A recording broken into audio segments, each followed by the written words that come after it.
Γεια σας μάγκες, 14 Οκτωβρίου 2025. Σήμερα είχε προπόνηση ομάδα, όχι όλη η ομάδα. Κάναν προθέμανση, κυκλοφορία της μπάλας, τακτική και στο τέλος τελειώματα. Ο Πελίστρη έκανε ατομικό πρόγραμμα, μπήκε. Ο Δέσσερις με τον Ρενάτο κάνουν θεραπείες τους, όπως και ο Μπόκος. Δραγκόφσκι επέστρεψε κανονικά και ο Φικάη. Για το Φικάη δεν ξέραμε ότι έχει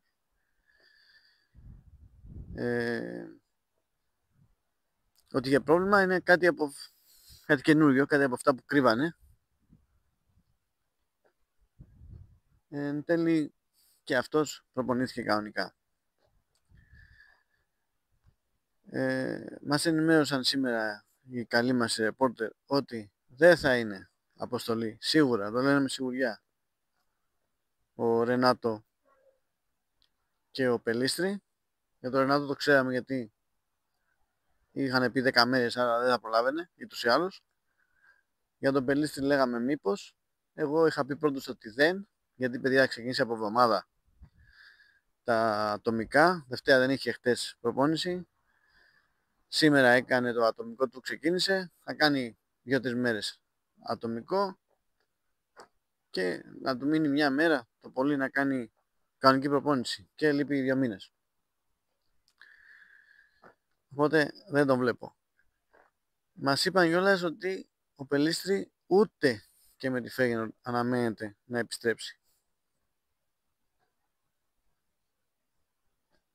Δεν ξέρω που θα πάει αυτή η βαλίτσα με τον Πελίστρη. Τραγικό αυτό το πράγμα. Χαλάσαμε τόσα εκατομμύρια για να αγοράσουμε τα μισά του δικαιώματα και είναι συνεχώς 2-3 μάτς παίζει, 2 μήνες λείπει συνέχεια. Έχεις πάρει εξτρέμ και είναι σαν να μην έχεις.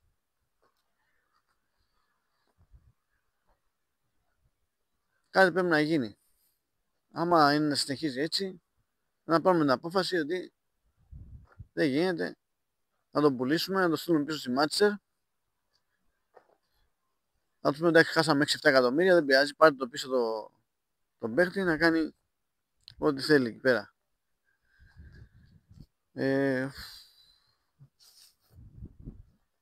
Βλέποντας και κάνοντας και σε αυτή την περίπτωση. Άλλη μια περίπτωση που θα πηγαίνουμε βλέποντας και κάνοντας. Το θέμα είναι ότι πληρώνεις τόσα εκατομμύρια για έναν extreme, ο οποίος περιμένεις να είναι βασικός, εν τέλει δεν σου παίζει ούτε τα μισά μάτς. Σε όλα τα κρίσιμα μάτς λείπει. Δεύτερη χρονιά, δηλαδή πότε θα πάρει μπρος. Ποτέ ότι κάνουμε μια επένδυση γιατί θέλαμε να παίξει 2-3 χρόνια για να τον πουλήσουμε. Τι να πεις. Η υπόλοιπη ομάδα, οι διεθνείς, δεν προπονήθηκαν. Είχαν και σήμερα ρεπό αυτοί. Εντάξει, αυτοί δικαιούνται γιατί δεν είχαν πάρει. Ήταν άδικο. Τρέχουν, πάνε, ταξιδεύουν τα αεροπλάνα, Σκωτίες, Δανίες. Εκεί κάνουν προπόνηση, παίζουν αγώνες. Οι άλλοι καθόντουσαν σπίτι τους, παίζαν PlayStation, πηγαίνανε γκάζι, πήγαν ποτάκια. Κάναν τις βολτίτσες τους. Διασκεδάζανε και οι άλλοι τρέχανε με εθνική τους. Αγκαρία. Εντάξει. Το λέω αγκαρία γιατί εντάξει. Πάνε και δεν πληρώνονται εκεί πέρα, εκτός αν περάσουν σε κάποια διοργάνωση να μοιραστούν κάποιο πριν.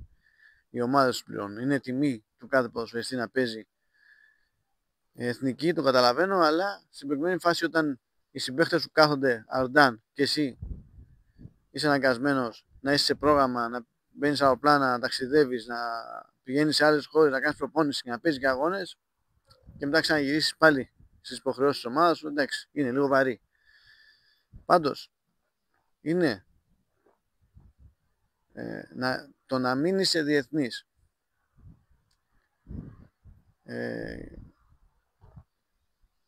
και να παίζει τον Παναθηναϊκό σε ένα πρωτάθλημα της Ευρώπης που παίζει, η ομάδα αυτή παίζει και ευρωπαϊκά κύπελλα τα τελευταία χρόνια τουλάχιστον, να έχεις λεφτά, να έχεις καλό συμβόλαιο τέλος πάντων και να μην έχεις. Και μόνο που είσαι στο Παναθηναϊκό τέλος πάντων και δεν είσαι διεθνής, νομίζω είναι η καλύτερη δουλειά ποδοσφαιριστή. Δεν είναι χαρά του ποδοσφαιριστή να είσαι σε αυτήν την ομάδα. Δηλαδή κάτι Τσιριβέγια, κάτι Τετέ, Μπράουν,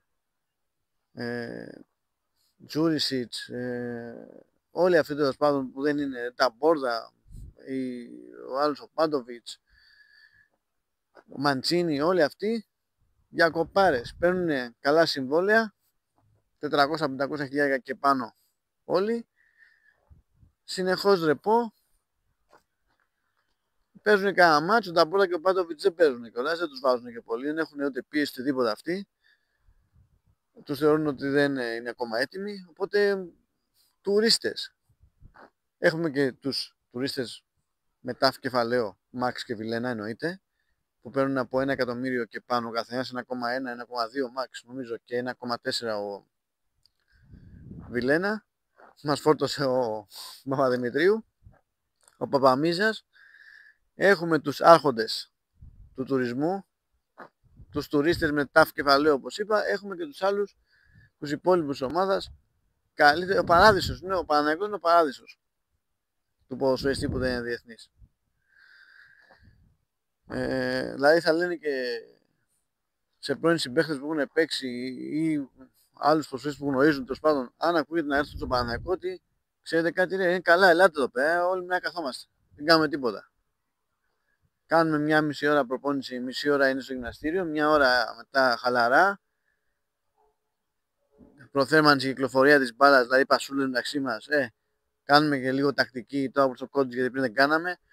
Κάνουμε τίποτα στημένα και τελειώματα, χαλάρα πράγματα, και τις μισές μέρες παίζουμε και παιχνίδι. Στο περιορισμένο χώρο είτε σε όλο το χώρο. Παίζουμε και το διπλάκι μας. Μια ωρίτσα προπόνηση και όταν είναι διεθνής και τέτοια, εμείς καθόμαστε. Αρντάν, τρέχουν οι άλλοι λακαμάδες με τις εθνικές τους, τα ψώνια, και εμείς εδώ, τάβλη, σκάκι, PlayStation, ping pong, μπάσκετ, γκομενίτσες, ταβερνάκια, κλαμπάκια, ποτάκια, γκάζι, όπως είπα πριν, εγάλεο και όλα αυτά, εκεί που τριγυνάγαν τις τελευταίες μέρες. Να τους πούνε να τριγυνάνε και σε τίποτα παναθηναϊκά μέρη, όχι μόνο σε γάβρικα στέκια, τέλος πάντων. Καλοπέραση. Κρίμα που δεν είμαι και εγώ στον Παναθηναϊκό. Τι να πω. Τη μία γελάς, απ' την άλλη επειδή είναι η ομάδα σου, είναι να κλαις. Τέλος πάντων, δεν έχει κάτι κανένα νέο άλλο σοβαρό για να συζητήσουμε. Υποτίθεται ότι ξεκίνησε τώρα η προετοιμασία για τον Άρη. Το βλέπω δύσκολο το μάτς. Ο Άρης έχασε από τον Όφη την προηγούμενη αγωνιστική. Δεν νομίζω ότι θα χάσει και τώρα στη νέα του μέσα στο Κλεάνθης Βικελίδης και να κάνει δεύτερη συνεχόμενη ήττα στο πρωτάθλημα και να μαζευτούν μαύρα σύννεφα πάνω από το κεφάλι του Μανόλο Χιμένεθ. Ο Παναθηναϊκός που είναι συνηθισμένο με τα μαύρα τα σύννεφα μπορεί να κάνει την κέλα του. Βγαίνουν αυτοί βέβαια όλο το σύστημα και προσπαθούν να μας πείσει ότι θα ροκανίσουμε διαφορά αυτή την εβδομάδα και ξεκινάμε, έχουμε ξεκινήσει και έτσι και αυτά. Εντάξει, εμείς κρατάμε μικρό καλάθι, είδαμε με Πανετολικό και με Ατρόμητο αυτή την τρομερή βελτίωση που θα μας πείσουν ότι έχει γίνει στην ομάδα, οπότε καταλαβαίνουμε ότι αν αυτό ήταν η βελτίωση δεν θα πάει και πολύ καλά το πράγμα με τον Άρη.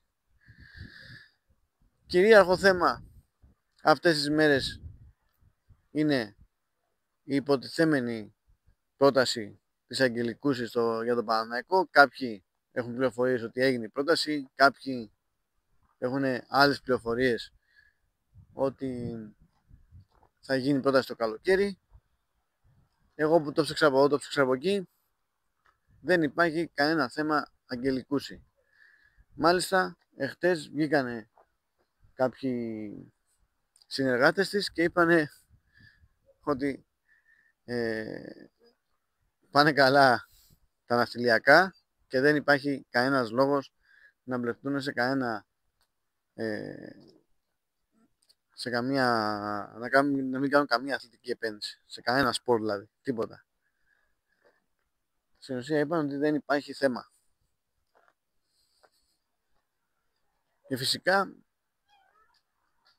είναι γνωστό νομίζω σε όλους ότι στην Ελλάδα για να επενδύσει κάποιος στο ποδόσφαιρο θα πρέπει να είναι δύο πράγματα. Είτε βλάκας είτε γκάνγκστερ.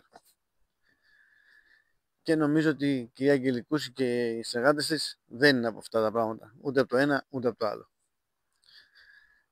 Επειδή δεν υπήρχε θέμα για να συζητήσουμε για τις ομάδες και τον Παναθηναϊκό που μας ενδιαφέρει, η ευφιέστατη αυτή, και για να μην στοχοποιεί ο κόσμος το αφεντικούλι τους, να το προστατεύσουν, να μην δέχεται όλα αυτά τα πυρά τώρα που δεν είχε εθνικές και θα μπορούσαν όλοι να το κράξουν, να κάνουν μια ανασκόπηση και να πέφτει το κράξιμο αβέρτα. Σου λέει, να, το καλό μας το αφεντικό ψάχνει δήθεν για πώς να το πω, όχι, μια διάδοχο κατάσταση τέλος πάντων. Δεν υπάρχει όμως κάτι τέτοιο. Ούτε ο Αλαφούζος πουλάει, ούτε η Αγγελικούση και κάθε Αγγελικούση θέλει να αγοράσει τον Παναθηναϊκό. Και δεν θα είχε καμία λογική να το έκανε αυτό ο Αλαφούζος, το έχω ξαναπεί, αν δεν είχε η ομάδα ένα πρωτάθλημα και ένα δικό της γήπεδο. Άλλη τιμή πουλάς πριν γίνει το γήπεδο, άλλη μετά. Επίσης βγαίνει κι άλλος ο Γουλής σήμερα, αφού είπανε όλοι, να πει κι αυτός ότι έχει αυτό την αίσθηση και όχι τις πληροφορίες ότι θα σκάσουν 2 και 3 προτάσεις το καλοκαίρι για τον Παναθηναϊκό, λόγω ότι ετοιμάζεται το γήπεδο. Άκου τώρα. Εννοείται, είπε και αυτός μια αλήθεια, ότι δεν έχει αποφασίσει ο Αλαφούζος να φύγει ή να πουλήσει, δεν έχει πει τίποτα, δεν το σκέφτεται καν να πουλήσει. Αλλά αυτός έχει τη διαίσθηση, μάλλον είναι medium, επειδή σαν reporter δεν κάνει, ας γίνει medium, να γίνει αστρολόγος, ξέρω εγώ, κάτι τέτοιο. Να λέει το μέλλον, να γίνει Μάντης. Ο Μάντης ο Κάλφας. Όλα αυτά για ποιο λόγο? Για να προσανατολίσουν και να μην την πέφτουμε στον Παπαμίζα και στον Αλαφούζο που έχουν αφήσει γυμνή την ομάδα, που μας έχουν κάνει οι αλυταράδες, που δεν θέλω να τους βρίζω κάθε φορά. Έχω πει, δεν θέλω να αναλώνομαι, αλλά μόνο που τα σκέφτομαι, κάποιες φορές είναι κάποια πράγματα που σε βγάζουν εκτός εαυτού. Δηλαδή έχουμε φτάσει σε σημείο, γι' αυτό τους αποκάλυψα πριν λίγο αλυταράδες, να παρακαλάμε να μην τραυματιστεί ο Τσέριν. Αυτό δεν είναι αλητεία. Τι είναι? Είναι αλητεία. Είναι αλυταράδες. Γιατί δεν μπορεί να είσαι τόσο άσχετος και να έχεις κάνει αυτό το προγραμματισμό. Αυτός ο προγραμματισμός έχει γίνει από κάποιον ο οποίος είναι μαφιόζος, είναι λαμόγιο. Έχει γίνει εσκεμμένα. Δεν γίνεται αυτό. Δηλαδή, ο πιο άσχετο, το ξανάπα την άλλη φορά, τεχνικό διευθυντή από ping-pong να φέρω και να του πω, σου δίνω 45 εκατομμύρια, φτιάξε μου ομάδα εδώ πέρα, παρόλο που δεν θα ξέρει από ποδόσφαιρο, θα φτιάχνει καλύτερη ομάδα του Παπαδημητρίου. Ή το καλοκαίρι του έλεγα, φίλε, αυτό είναι το budget και εγώ χρειάζομαι αριστερό εξτρέμ, εξάρι, στόπερ, 2 back. Θα μου έφερνε οχτάρι, θα μου έφερνε καλύτερους παίχτες και θα είχα ρόστερ τουλάχιστον γεμάτο. Και όχι αυτό το πράγμα που έκαναν αυτοί οι δύο ελταράδες στη συνεργασία, ξαναλέω. Γιατί και ο Παπαμίζας λογικά είχε ένα budget συγκεκριμένο. Δεν μπορεί να πάει να χτυπήσει τον Καντέ, ας πούμε, για παράδειγμα, θα μπορούσε. Οπότε με 2 εκατομμύρια που δώσε budget, το Τσιριβέγια θα έφερνε και λέγαμε και μπράβο και που τον έφερε και αυτόν, γιατί θα μπορούσε να έφερνε κανέναν Τσόκαη, για παράδειγμα. Εκεί φτάσαμε πάντως, εκεί μας έχουν φτάσει οι αλυταράδες. Να παρακαλάμε μην τραυματιστεί ο Τσέριν, γιατί μετά από εκεί και πέρα το χάος. Δεν υπάρχει τέλος πάντων κανένα θέμα πώλησης ΠΑΕ και όλα αυτά γίνονται για να γεμίζουν τα λεπτά και να βγαίνει ένα βίντεο, να κάνουν τα βίντεο τους τέλος πάντων και να έχουν ένα θέμα να πούνε και να δίνουν και κάποια ελπίδα στον κόσμο του Παναθηναϊκού, να αποπροσανατολίζουν φυσικά και εννοείται να μαζεύουν τα κλικς για να πληρώνονται. Άλλοι που δεν είχαν αυτές τις πληροφορίες για Αγγελικούση είπαν να παίξουν τον δικηγόρο του διαβόλου, το συνήγορο του Ιβάν Γιοβάνοβιτς, και έκαναν βίντεο και λέγανε δεν φταίει ο Γιοβάνοβιτς για τις τριάρες που αρπάξαμε και φταίνουν οι παίχτες. Και έχει φυσικά κόσμο ο οποίος δεν ξέρει από μπάλα, απλά το αρέσει να παρακολουθεί, το έχω ξαναπεί αυτό, και σου λέει για να το λέει αυτός. Ο ένας έχει τελειώσει προπονητής, ο άλλος έχει παίξει μπάλα, οι άλλοι είναι ρεπόρτερ. Αυτοί που ξέρουν από μπάλα, αφού ασχολούνται με αυτό, ξέρουν από μπάλα καλύτερα από μένα, έχουν δίκιο για να το λένε. Και έρχομαι εγώ, ο αδαής, ο άσχετος, ο άμπαλος, ο μυρωδιάς, να ρωτήσω και να πω το αυτονόητο, γιατί δηλαδή μερικές φορές νομίζουν αυτοί ή και όντως να απευθύνονται σε ηλίθιους, σε πρόβατα, σε ζώα άβουλα, χωρίς νου, χωρίς μυαλό. Φταίνε οι παίχτες. Αυτούς τους παίχτες ποιος τους διάλεξε? Αυτός ο που τους διάλεξε, αυτός φταίει. Και αν αυτός λέγεται Γιοβάνοβιτς και ας τον αγαπάμε, φταίει. Αν λέγεται Μάνθος εγώ, τους διάλεξα, φταίω. Αν τους διάλεξε ο Καγκάτσης, ο Μαρινάκης, δεν ξέρω ποιος για όλους από αυτούς, φταίει.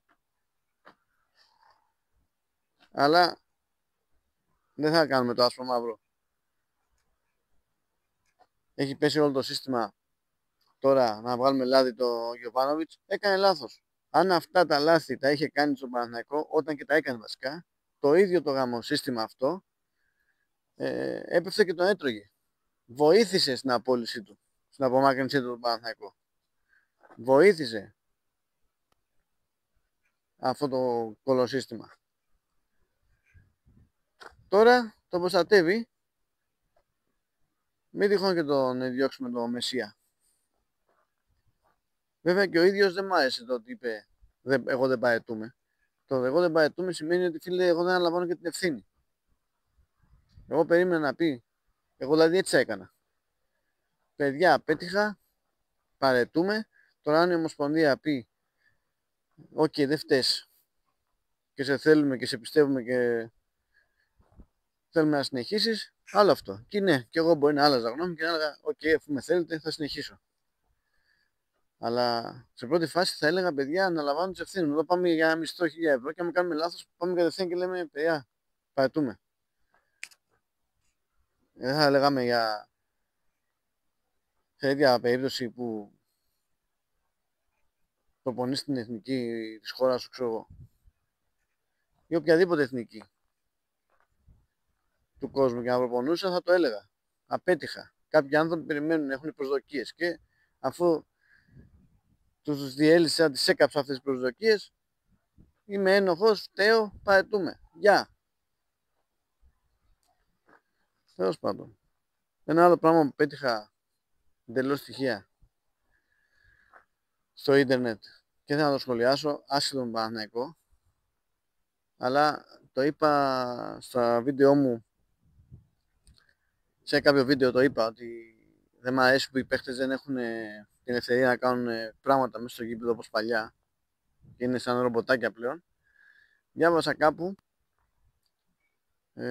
νομίζω το είπε ο Τακινάρτη, πρέπει να το είπε, ο Ιταλός αυτός παλιός αμυντικός Γιουβέντους. Ήταν ένα μάτς λέει με την Ρετζίνα και έκανε μια ενέργεια ο Ζιντάν που είναι λέει η καλύτερη ενέργεια που έχει δει ποτέ στα γήπεδα. Δεν έχω δει αυτή τη φάση, θα ψάξω να τη βρω. Άδειασε λέει μια προσποίηση 3 παίχτες, λογικά πρέπει να ήταν έξω από την περιοχή, και με έναν κεραυνό, με ένα σουτ λέει κανονιά, πύραυλος μάλλον το είπε, με ένα σουτ πύραυλος λέει, έστειλε την μπάλα στα δίχτυα, γκολ. Ήταν νομίζω 1-1 και έκανε το 2-1.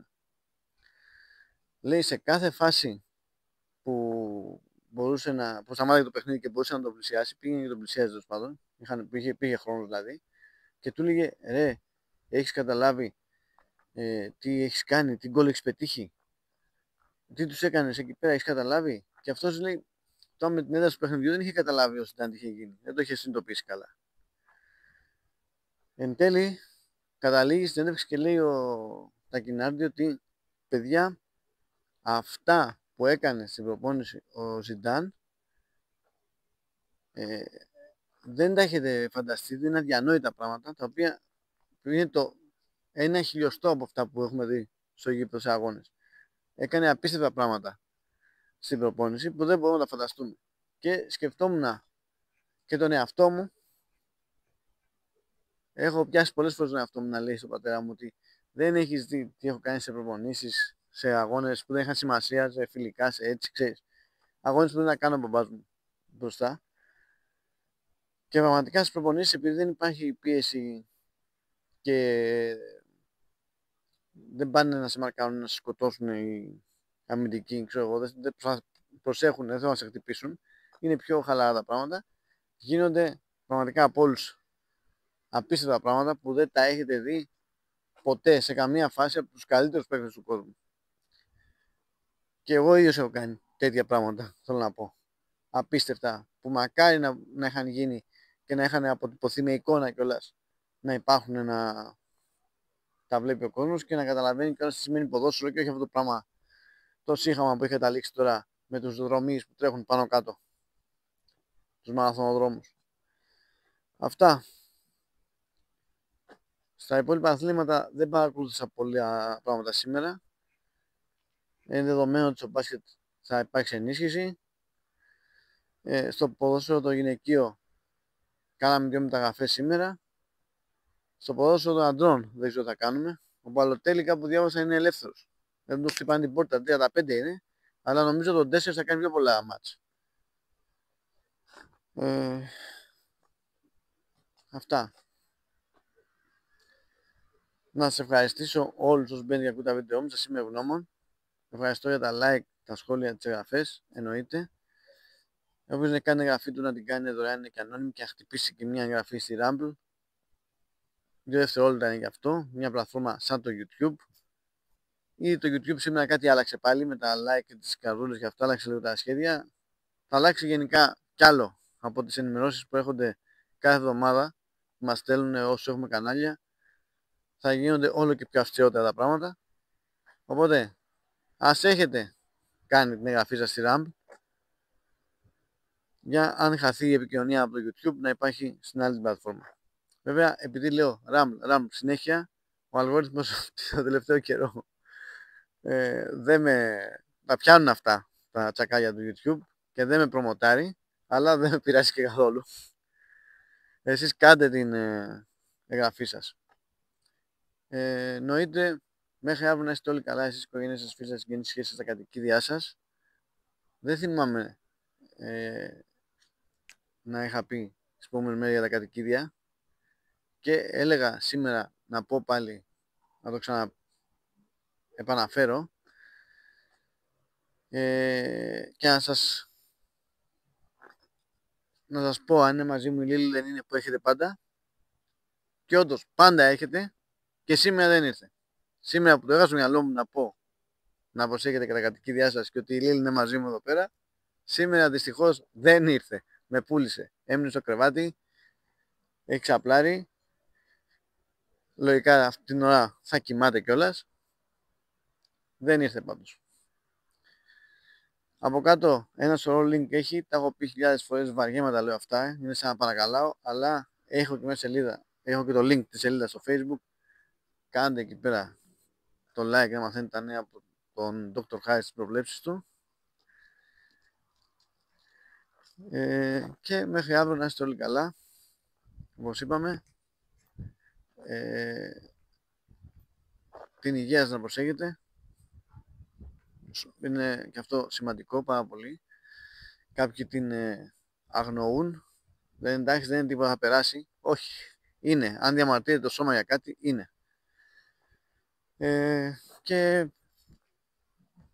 δεν υπάρχει τίποτα άλλο, υπάρχει μόνο πάω στις χαρές και στις λύπες μαζί. Δεν ξενερώνουμε ποτέ. Εννοείται αυτά. Την καληνύχτα μου στους νυχτόβιους.